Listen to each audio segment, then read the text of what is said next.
Hello बच्चों, कैसे हो आप लोग। बहुत अच्छा बच्चों, गुड इवनिंग। आपका YouTube channel super target mathematics Allahabad में हार्दिक स्वागत एवं अभिनंदन है। जैसा कि हमने पिछले वीडियो में क्लास 11 के समुच्चय के बारे में अध्ययन कराया, आज उसी से रिलेटेड लेकर के रिलेशन एंड फंक्शन लेकर के आपके टॉपिक पे आया हूँ, जिसका नाम हिंदी में है संबंध और फलन। तो बच्चों मेरे, आप लोग संबंध बनाना तो जानते ही हो कि कैसे एक बालक दूसरे बालक से संबंध बनाता है, कैसे एक बालिका दूसरे बालिका से संबंध बनाता है। तो इसके बारे में आज हम अध्ययन कराएंगे और इसी से मिलता जुलता आपके आगे कर्मिक युग्म ऑर्डर, जिसे इंग्लिश में ऑर्डर्ड पेयर के नाम से जानते हैं। तो बच्चों, आज के वीडियो में हम लोग कर्मिक युग्म और इसके रिलेशन, कर्मिक युग्म और ऑर्डर्ड पेयर के डेफिनेशन पढ़ेंगे और साथ ही साथ इसके टॉपिक पे कुछ एग्जाम्पल लेकर के आपके सामने प्रस्तुत होंगे। तो इसको देखिए। तो बेटा, कर्मिक युग्म क्या कहते हैं। कर्मिक युग्म के दो अवयव के ऐसे जोड़े होते हैं जिनका क्रम निश्चित होता है, उसे कर्मिक युग्म कहते हैं। कि जैसे ए कामा बी अर्थात बी कामा ए। अतः अब दूसरे शब्दों में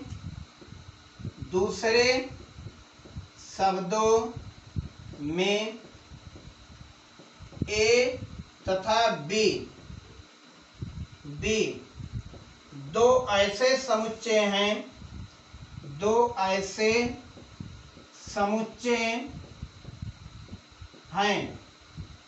ऐसे समुच्चय हैं, जिनका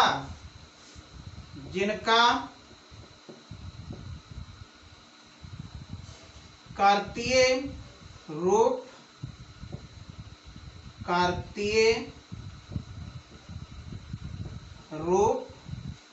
A क्रॉस B के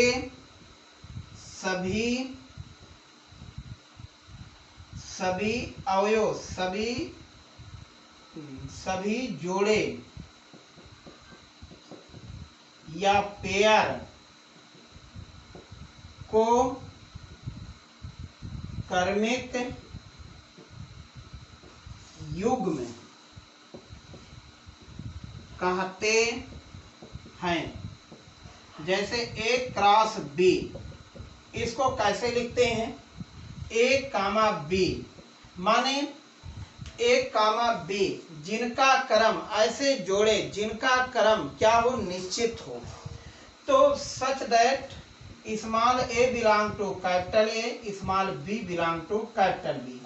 तो इसके बारे में कर्मिक, इसे ऑर्डर्ड पेयर कहते हैं। इसे हिंदी में क्या कहते हैं, कर्मिक युग्म कहते हैं। तो आज इसके बारे में हम लोग अध्ययन करेंगे। जैसे कि पिछले क्लास में आपने कोऑर्डिनेट माने निर्देशांक ज्यामिति के बारे में अध्ययन किया, उसमें x और y किस प्रकार से हम लोग इक्वल बनाए। तो जैसे अब आपके सामने थोड़ा थोड़ा क्वेश्चन लेकर आ रहे हैं इसी टॉपिक पे।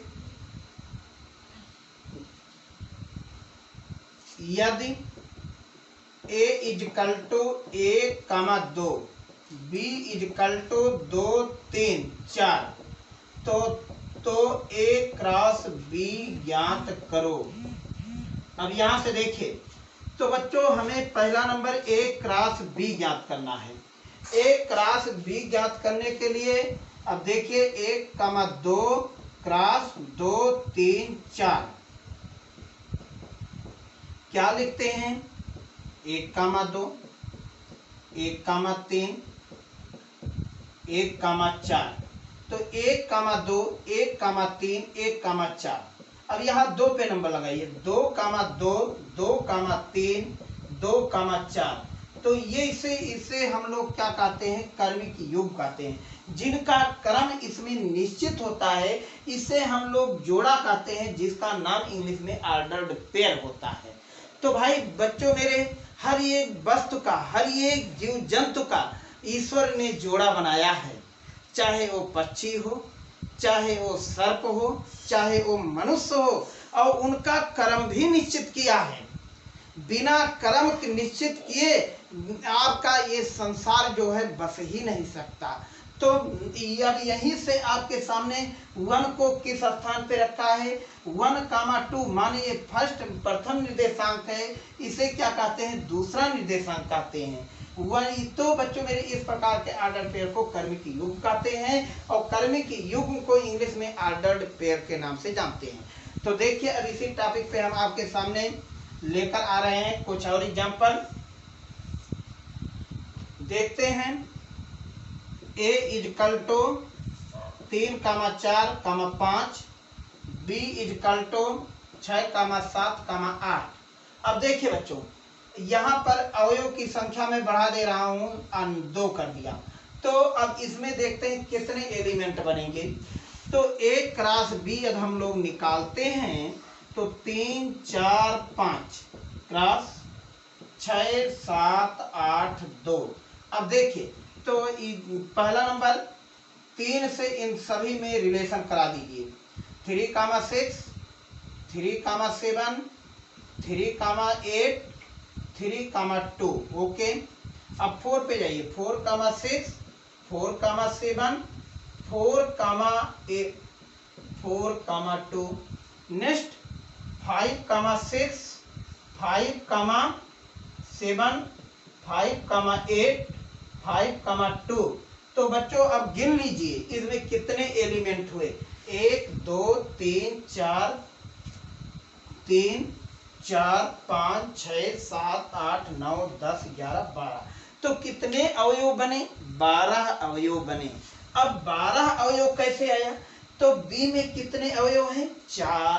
ए में कितने अवयव हैं, 3। तो 4 में क्या रिलेशन हुआ, माने गुणे का रिलेशन हुआ। तो 4 तियां हो गया 12।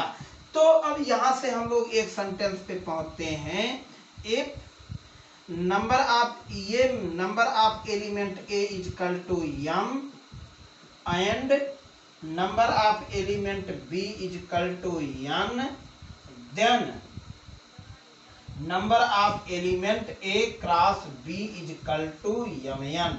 तो माने m इंटू n। ये फार्मूले पे निष्कर्ष पे निकलते हैं कि यदि A में अवयव की संख्या m हो और समुच्चय B में अवयव की संख्या n हो, तो समुच्चय A क्रॉस B में अवयव की संख्या mn होगा, माने उसका प्रोडक्ट होगा। आज हम लोग इसके बारे में अध्ययन कर रहे हैं। तो देखिए इसी के साथ एक्सरसाइज 2.1 लेकर आ रहे हैं।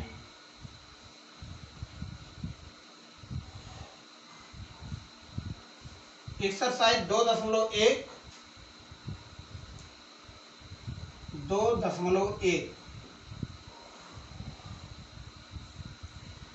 लिखते हैं पहला क्वेश्चन। यदि x by 3 plus 1 y plus 2/3 equal to 5/3 1/3, तो x और y का मान ज्ञात करो। तो यहां से बच्चों फर्स्ट एलिमेंट से कंपेयर कर दीजिए। तो x by 3 plus 1 equal to 5/3, पक्षांतर कर दीजिए। x by 3 equal to 5/3 minus 1। अब इसका जब हम रिलेशन माने डिनोमिनेटर एलसीएम ले लेते हैं 3, तो 5 माइनस 3, 5 में से 3 गए 2/3। तो x बाई 3 इजकल टू 2/3, 3 से 3 कैंसिल, तो x का मान आ गया 2। इसी प्रकार y प्लस 2/3 इजकल टू 1/3, पक्षांतर। तो y इजकल टू 1/3 माइनस 2/3, 1 में से 2 घटा दोगे तो माइनस 1/3 आ जाएगा। तो ये है आपके सामने आंसर। तो इस आंसर, तो यही x का मान है, इसे जरूर देखिए। यदि मान लीजिए इसे ऑर्डर्ड पेयर में लिखें, क्रमिक युग्म में लिखें, तो क्रमिक युग्म क्या होता है, पहले क्रम उसका x होता है, उसके बाद y होता है। यही तो, इसी को ही तो बेटा कोऑर्डिनेट कहते हैं। कोऑर्डिनेट ज्योमेट्री, ज्योमेट्री का मतलब हुआ जियो प्लस मेट्री। जियो मीन्स अर्थ और मेट्री मीन्स मेजर करना, माने अर्थ के बारे में मेजर करने की प्रक्रिया को ज्योमेट्री कहते हैं।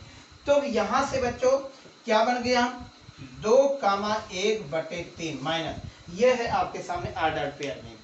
तो इसी प्रकार से हम लोग दूसरा क्वेश्चन इसी का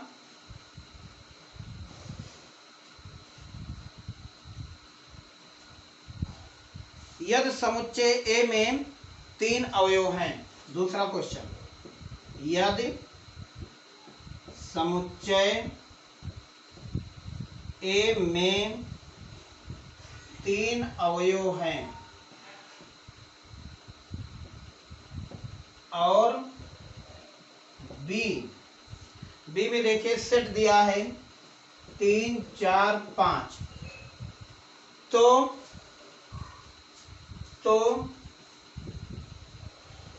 ए क्रॉस बी के अवयव की संख्या ज्ञात करो। संख्या ज्ञात करो, क्वेश्चन मार्क। तो बताओ बेटा नंबर ऑफ एलिमेंट ए कितना दिया है, 3। बी में देखना है तो बी को लिखा है 3, 4, 5, तो नंबर ऑफ एलिमेंट बी कितना दिया है, 3। देखिए तो अतः number of element A cross B बताओ कितना हो जाएगा, 3 × 3 = 9। तो बच्चों यही तो फार्मूला है आपके सामने, नंबर ऑफ एलिमेंट m और number of element b = n, तो then number of element a cross b = mn। तो माने ये आपके फार्मूला, इसी को फार्मूले को हमें ध्यान में रखना है। तो कितने अवयव हो जाएंगे, 9 अवयव हो जाएंगे केवल जवान पलकते समय। तो नेक्स्ट आपके सामने क्वेश्चन, यदि तीसरा क्वेश्चन,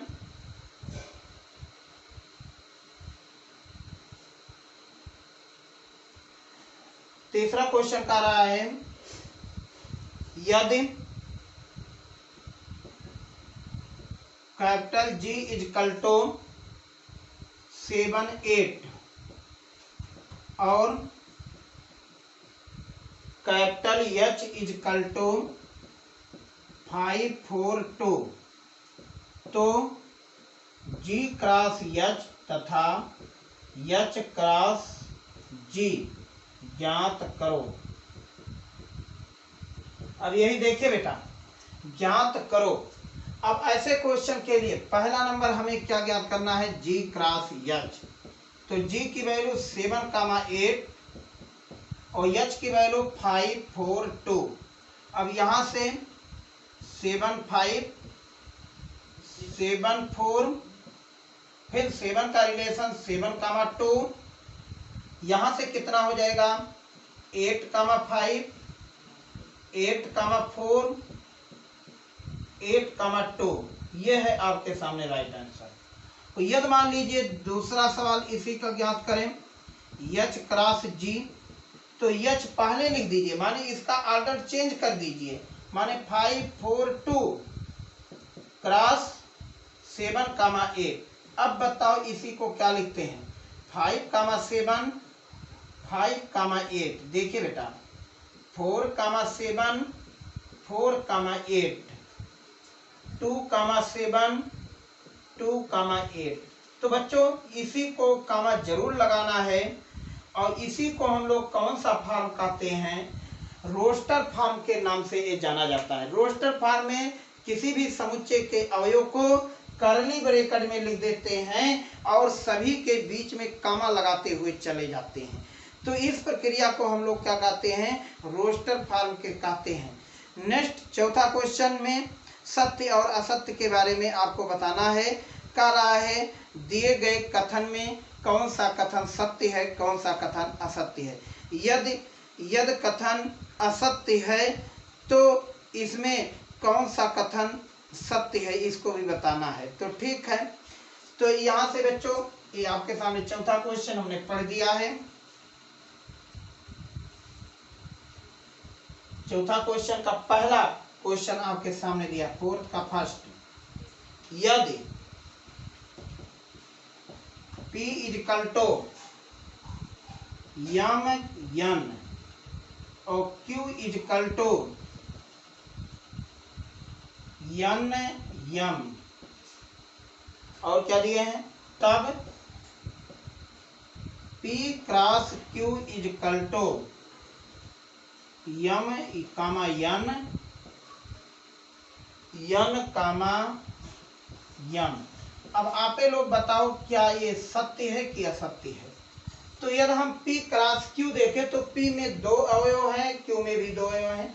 नेचुरल सी बात है P क्रॉस Q में 4 अवयव हो जाएंगे, अर्थात दिया गया कथन क्या है बेटा मेरे, असत्य है। दिया गया कथन क्या है, असत्य है। इसलिए बेटा क्या है, गलत हो गया, माने असत्य है, असत्य है। तो सत्य क्या होगा, P क्रॉस Q। देखिए पहला नंबर यम कामा यन होगा, दूसरा यम कामा यम, तीसरा यन कामा यन, चौथा आपके सामने हो जाएगा यन कामा यम। यह है आपके सामने चारों अवयव, यही आपके सामने क्या है बेटा, सत्य है। इसी को this is false, this is true. Okay, next दूसरा कह रहा है यदि ए और बी 2 रिक्त माने अरिक्त समुच्चय हैं, तो ए क्रॉस बी एक अरिक्त समुच्चय है, तो ऑर्डर्ड पेयर यक्स वाई माने जहाँ यक्स ए में बिलोंग करता है और बी वाई बी में, तो बेटा मेरे ये क्या है, ये आपके सामने सत्य है। यदि कह रहा है ए आपका सामने नॉन इम्पटी सेट है, ए और बी नॉन इम्पटी सेट है, माने ए और बी में कोई संख्या हो तो नेचुरल सी बात है ए क्रॉस बी में संख्या होगी, इसलिए दूसरा ऑप्शन आपका सामने सही है। तो अब इसी प्रकार से हमें आपके सामने कह रहा है यदि ए क्रॉस, ये तीसरा क्वेश्चन इसी का, चौथा का तीसरा में यहाँ से आपको दूसरा तो ओरल में मैंने बता दिया सत्य है, चौथा दूसरा सत्य है, चौथा का तीसरा देखिए, तीसरा कह रहा है यदि A equal to 1 2 B 3 comma 4 तो तब A cross B intersection 5 equal to 5, ये बताना है। तो ये तो भाई आपका असत्य है। तो पहला नंबर बी इंटरसेक्शन 5 में निकालना है, तो बी इंटरसेक्शन 5, तो इसका जो रिजल्ट आपके सामने, तो नेचुरल सी बात है एक क्वेश्चन आपके सामने बच्चों मेरे असत्य, असत्य की तरफ ये जा रहा है, असत्य है।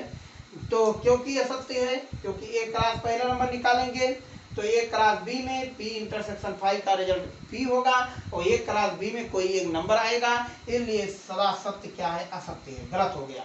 तो नेक्स्ट आपके सामने चौथा के बाद तीसरा पांचवा क्वेश्चन आ रहा है। पांचवा क्वेश्चन कह रहा है यदि ए इजकल टू -1 कामा 1 तो ए क्रॉस ए ज्ञात करो। तो यहां से पहला नंबर ए क्रॉस ए ज्ञात करते हैं, -1 कामा 1 -1 कामा 1, देखिए तो कितना रिजल्ट हो जाएगा, -1 कामा -1 -1 कामा 1 1 कामा -1 1 कामा 1, ये हुआ आपके सामने। अब इसी में ए क्रॉस ए, तो कितना बन जाएगा बेटा, ए के वैल्यू -1 कामा 1 क्रॉस इस ए क्रॉस ए की वैल्यू उठा करके इसको लिख दीजिए, -1 -1 -1 1 -1 1 कामा 1। अब देखिए पहले को उठाइए, -1 -1 इसका इनसे कर दीजिए, फिर इसका इनसे कर दीजिए, कितना होगा -1 -1 1, फिर इस एलिमेंट का इससे कर दीजिए -1 1 -1, इसी एलिमेंट का इससे कर दीजिए -1 1 1। अब देखिए 1 से चलिए, 1 कामा -1 -1, फिर 1 कामा -1 1, दूसरा 1 कामा 1 कामा -1 1 कामा 1 कामा 1। तो ये है बेटा मेरे आपके सामने ट्रिपल में। तो जो बालक आपके सामने इसका समर्थक नहीं है और इसके दूसरे टॉपिक में भी मैं इसको आपको दिखाता हूँ। या मान लीजिए कुछ बालक इस पे दिक्कत के महसूस कर रहे हैं, तो बच्चों मेरे ध्यान से देखिए, ये आपके सामने ये है, ये के सामने देखिए ए है, ए में क्या लिखा है -1 कामा 1। अब इसे हम लोग क्रॉस में लगाते हैं -1 कामा 1। देखिए, तो देखिए इसको क्या करते हैं, अब इसके एलिमेंट पे एक अवयव दे दिया -1, दूसरा इसके एलिमेंट पे दे दिया 1।